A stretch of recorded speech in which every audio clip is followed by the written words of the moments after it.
Olá, bom dia. 5G no agro. Tecnologia de quinta geração começa a funcionar na primeira fazenda brasileira e vai proporcionar autonomia a tratores, colheitadeiras e outras máquinas.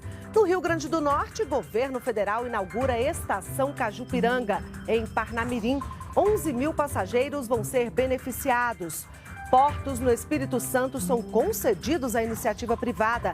A desestatização é inédita no setor.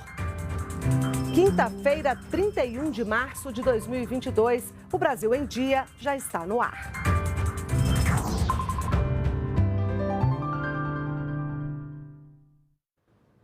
Oito horas da manhã, estamos ao vivo também pelas redes sociais. Os portos de Vitória e Barra do Riacho, no Espírito Santo, vão ser administrados pela iniciativa privada pelos próximos 35 anos. É a primeira desestatização do setor no país. O investimento previsto é de 850 milhões de reais. Em um leilão disputado em mais de 40 lances, o Fundo de Investimentos e Participação Shelf 119 Multiestratégia assumiu o controle da Companhia Docas do Espírito Santo. O grupo arrematou a Codesa ao oferecer 106 milhões de reais em bônus de outorga. Foi a primeira desestatização da história do setor portuário brasileiro. Uma nova história do setor portuário brasileiro está se inaugurando e isso se deve ao esforço de agentes públicos que não demonizam o capital privado. A Shelf 119 vai administrar os portos de Vitória e de Barra do Riacho pelos próximos 35 anos. O fundo deverá investir pelo menos 850 milhões de reais no complexo, sendo 335 milhões de reais na ampliação dos dois portos. Com a desestatização, o governo vai receber 326 milhões de reais pelas ações da Codesa. A Agência Nacional de Transportes Aquaviários será a responsável por fiscalizar a nova companhia. Ela fará com que o contrato de concessão possa atingir sua finalidade, que não outra senão a trazer desenvolvimento, eficiência e produtividade, com redução de custos logísticos e para toda a cadeia produtiva. É isso que se espera dessa concessão. Os investimentos deverão dobrar a movimentação de cargas no Porto de Vitória, de 7 milhões de toneladas para 14 milhões de toneladas por ano.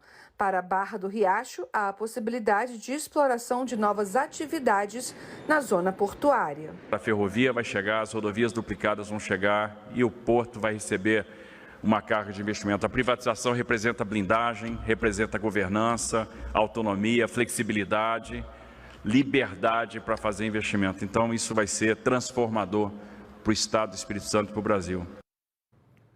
E além da desestatização da Companhia Docas do Espírito Santo, outros 3 terminais portuários no Paraná, Pernambuco e São Paulo vão receber 848 milhões de reais em investimentos. Eles foram arrematados por grupos privados por um período de até 25 anos. As prioridades são a instalação de novos equipamentos e a ampliação da movimentação e da armazenagem de cargas nos portos de Paranaguá, Suape e Santos. A internet 5G chegou pela primeira vez numa propriedade rural. Na Fazenda IP, no sul do Piauí, o presidente Jair Bolsonaro e ministros participaram da cerimônia de inauguração da tecnologia que vai mudar a rotina do agro no país. Os brasileiros estão cada dia mais próximos de contar com a internet 5G.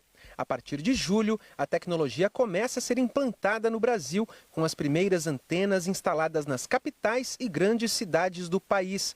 Mas na produção agrícola, já é possível ter uma noção de como essa inovação vai impactar a rotina no campo.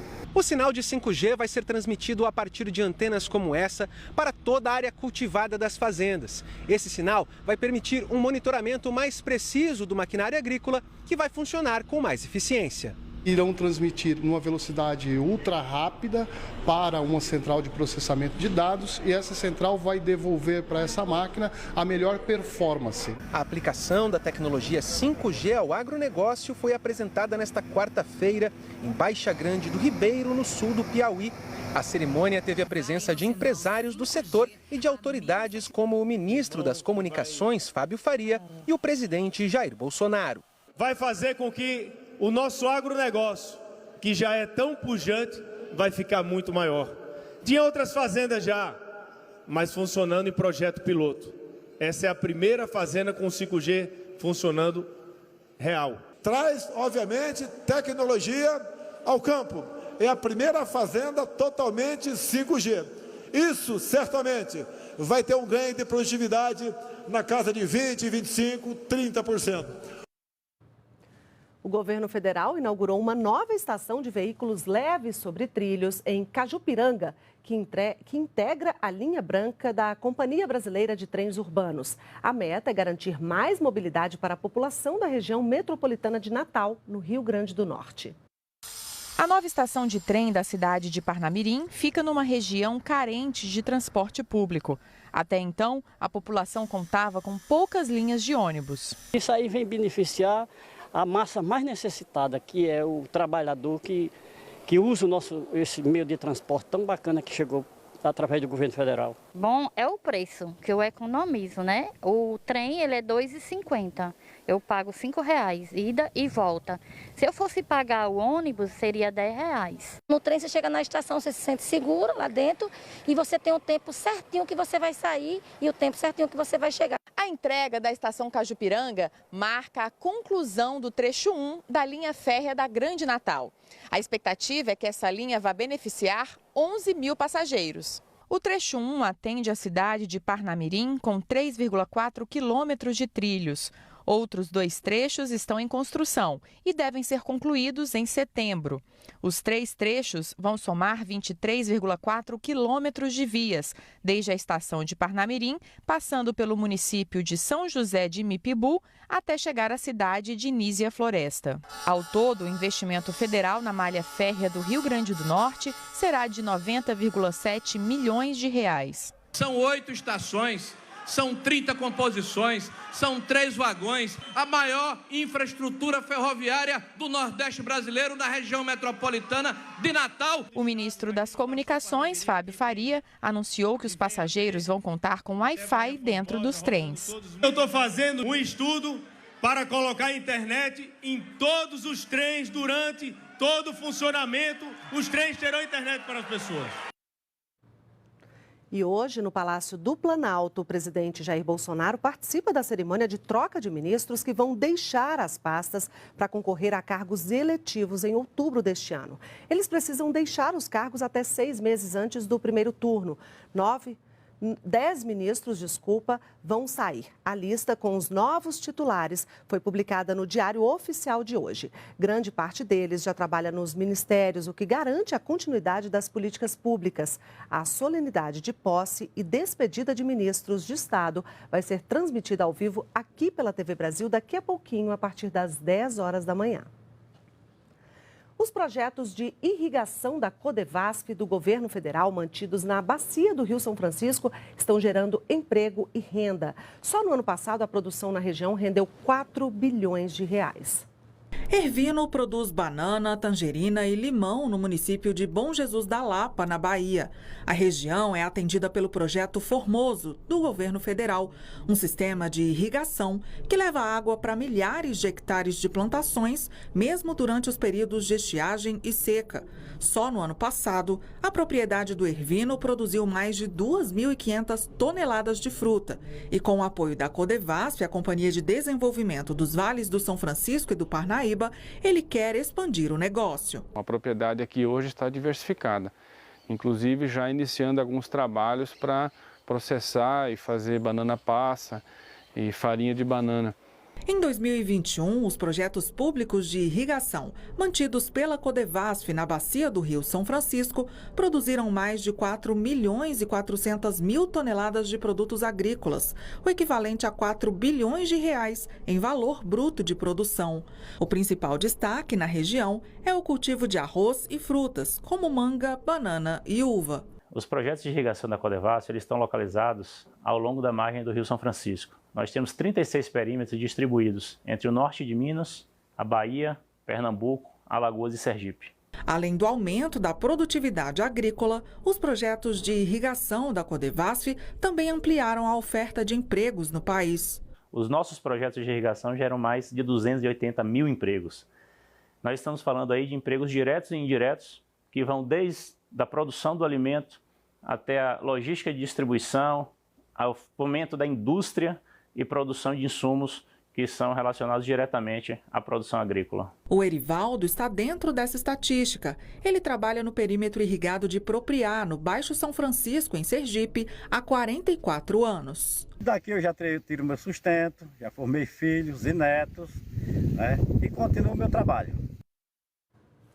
Uma chave de identificação de madeiras está sendo utilizada no combate ao desmatamento ilegal no Brasil. O sistema ajuda na identificação de espécies que podem ser vendidas e aquelas que são proibidas e correm risco de extinção. A chave de identificação de madeiras é uma plataforma virtual interativa capaz de identificar as características gerais e microscópicas das madeiras comercializadas no Brasil por meio de cortes e imagens aproximadas em 10 vezes. Ainda é possível observar dados sobre a conservação e distribuição geográfica. A chave já catalogou mais de 270 espécies brasileiras de madeira. Determinar com maior precisão de qual espécie de árvore vem aquela madeira. Se é uma espécie ameaçada, se é uma espécie comum, se aquela espécie que está ali, né, no caminhão, por exemplo, é realmente a mesma que está na documentação, se aquela documentação é correta. A ferramenta é a atualização de uma chave já existente e foi desenvolvida pelo Laboratório de Produtos Florestais e a Universidade Federal de Sergipe. A principal função é ajudar na identificação de madeiras que podem ser vendidas e coibir a derrubada e o comércio ilegais, principalmente fruto de desmatamento na Amazônia. Quando você tem uma ferramenta como essa chave de identificação, que te possibilita identificar ali, na hora, né, a espécie de madeira que está verdadeiramente sendo comercializada, que é aquela que está na carga e não a que necessariamente está no papel, né, você consegue evitar esse tipo de fraude. A ferramenta tem facilitado o trabalho da Polícia Federal na fiscalização e combate a crimes ambientais. Ela vem para realmente nos auxiliar, então, para quando a gente tem um material questionado em mãos, seja numa operação policial, seja num laudo pericial, a gente possa fazer essa identificação desse material com o maior rigor científico, técnico-científico possível. O Serviço Florestal Brasileiro já estuda o desenvolvimento da versão da chave para ser usada pelo celular. Para que as pessoas tenham facilidade de uso, né, podendo utilizar essa chave sem a necessidade de ter um notebook ou um computador. Começa na próxima segunda-feira, dia 4 de abril, o prazo para pedir a isenção da taxa de inscrição do Enem, o Exame Nacional do Ensino Médio 2022. Pode solicitar quem cursou ou quem está cursando a última série do ensino médio em escola da rede pública e também quem seja bolsista integral em escola particular e que tenha renda familiar por pessoa inferior a um salário mínimo e meio.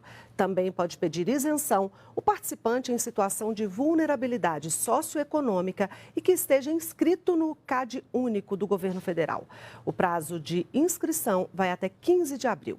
Para mais informações, acesse enem.inep.gov.br. Para rever as reportagens de hoje, acesse as nossas redes sociais. Para vocês, uma ótima quinta-feira e até amanhã.